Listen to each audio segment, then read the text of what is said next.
अस्सलाम वालेकुम my dear students. मुझे उम्मीद है कि आप ठीक ठाक होंगे, घरों में सेफ होंगे।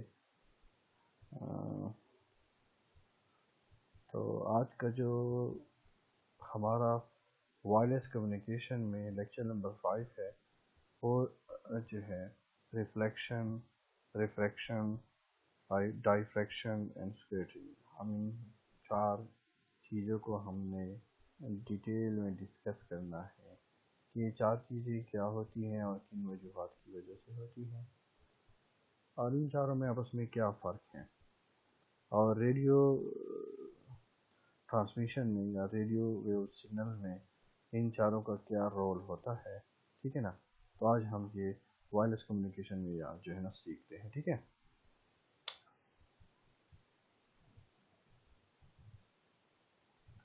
रेडियो प्रोपगेशन मैकेनिज्म में जो है आज का जो हमारा लेक्चर इन चारों चीज़ों को डिस्कस करना है। ठीक है ना।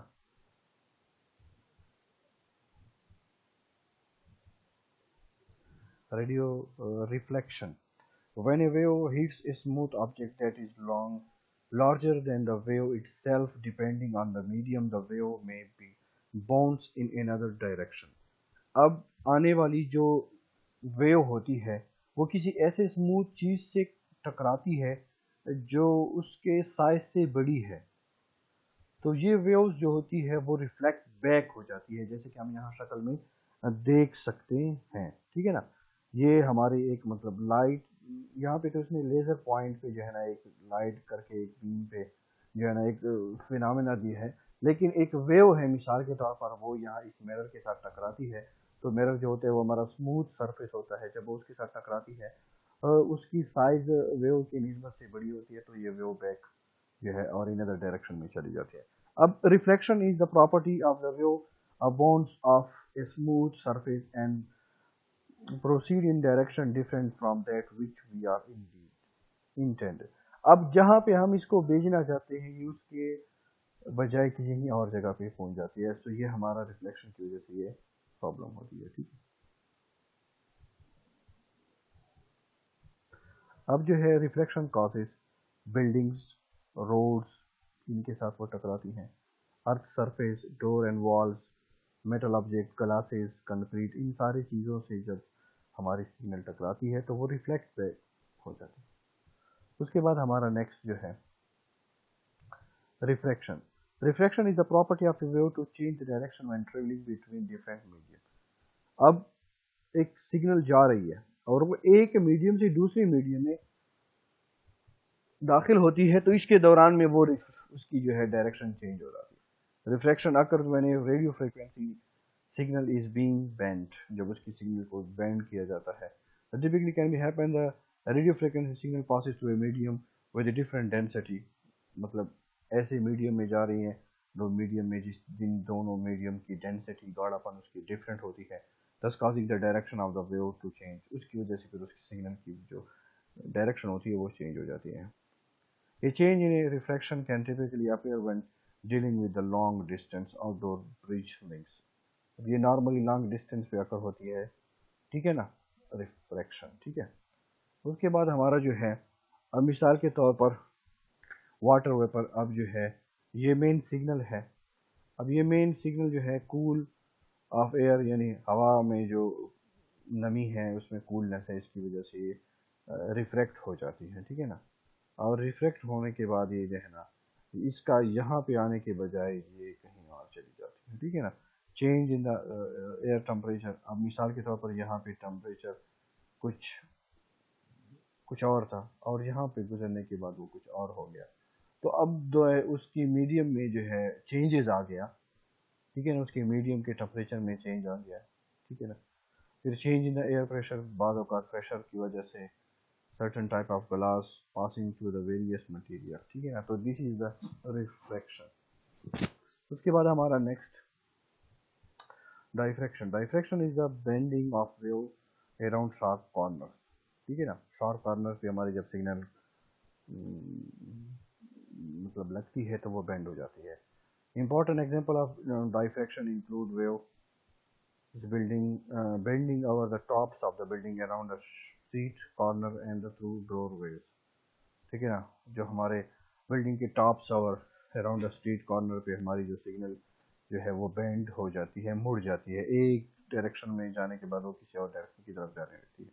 Diffraction is the one of the main way that it is possible to provide cellular coverage in cities. इसी की वजह से जो है हम मोबाइल फोन्स का जितना भी कवरेज देते हैं वो इनकी वजह से पॉसिबल होता है।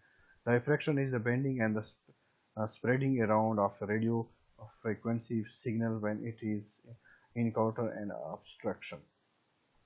The wave that counters the object bends around the object, taking a longer and different path. Diffraction is caused by some sort of vertical blockage, such as small hills and buildings और hills यानी mountains की वजह से भी हमारी ये signal जो है वो रेडियो वेव्स और रिसीवर के दरमियान बेंड हो जाती है, वो कहीं और की तरफ चली जाती है। ठीक है ना, यहाँ पे डाइफ्रैक्शन को शो किया हुआ है कि ये हमारा मिसाल के तौर पर कोई रिवर है, इसने एक पानी की मिसाल से वो किया हुआ एग्जाम किया हुआ कि मिसाल के तौर पर पानी आ रहा है।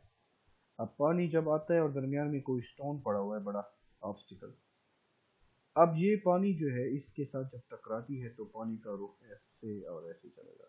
That is the diffraction. एक मिसाल दी गई है, एक जो है नदी है या कोई रिवर है, उसमें पानी बह रहा है और उसके दरमियान में कोई रॉक पड़ा हुआ है बड़ा सा, तो उस रॉक पे जब पानी लगता है तो ये जो है उसको क्रॉस नहीं कर सकता, बल्कि डायरेक्शन ऑफ वाटर चेंज हो जाता है। ठीक है, सो सेम लाइक सिग्नल्स का भी कुछ ऐसा ही होता है, बिल्डिंग्स पे जब लगती हैं वो चेंज हो जाती है।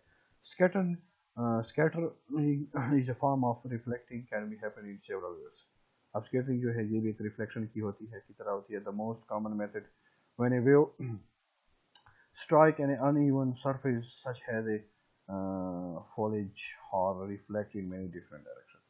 अब इस दौरान में स्केटिंग में जो हमारे सिग्नल जो है एक डायरेक्शन में नहीं बल्कि बहुत ज़्यादा मुख्तलिफ डायरेक्शन में रिफ्लेक्ट हो जाती है। Skating could be throughout a multiple reflection भी हम उसको कह सकते हैं स्केटिंग को, यानी सिग्नल जो होती है वो बिल्कुल फैल जाती है। Scattering can also occur when radio frequency energy passes through a material and encounter reflection enters with it. Scattering can seriously generate a radio signal by a sensor breaking it into a smaller, weaker signal or representing complete loss of energy. Scattering occurs when a signal wavelength is larger. Scattering तभी होती है जब जो है उसकी wavelength signal की ज़्यादा हो and the medium in the signal reflect from and the passing through it. और जो मीडियम हो वो उससे पे वो रिफ्लेक्ट हो जाती है। This leads to a larger loss of energy as the signal is spread over a wider area.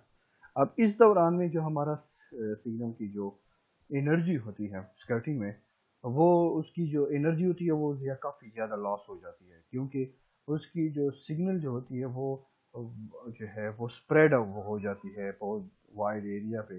तो ये हमारा असल मकसद वहाँ जहाँ पे उसको पहुँचना होता है वहाँ पे नहीं जाती, बल्कि ये स्कैटर्ड हो जाती है।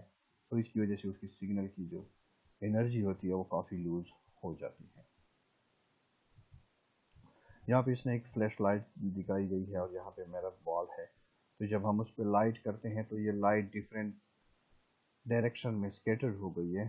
So same like scattering is occur like that. ठीक है ना, हमारे सिग्नल जब आती है और यहाँ पे किसी ऑब्जेक्ट के साथ लगती है और वो उस ऑब्जेक्ट के लगने के बाद वो डिफरेंट डायरेक्शन में चली जाती है, so they are scattered in different direction, that is called scattering. ठीक है, सही है। तो आज का लेक्चर जो है वो इतना ही है।